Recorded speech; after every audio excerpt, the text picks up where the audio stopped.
बघा गंगाधर फार चांगले माणूस आहे, फार फार दयाळू आहे ते. त्यांच्याकडे जायचं आपल्याला.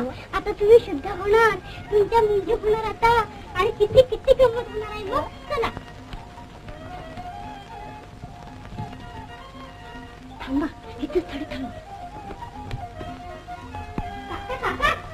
काका चला अगोदर बाहेर चला.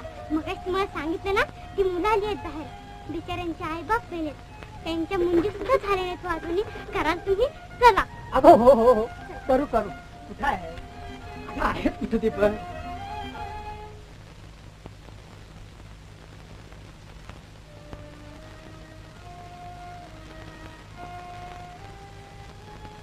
असं का हो काका, चाललात का असे? कुत्र्याची पिलं 3 वाणी बघून तुम्हाला दया आली.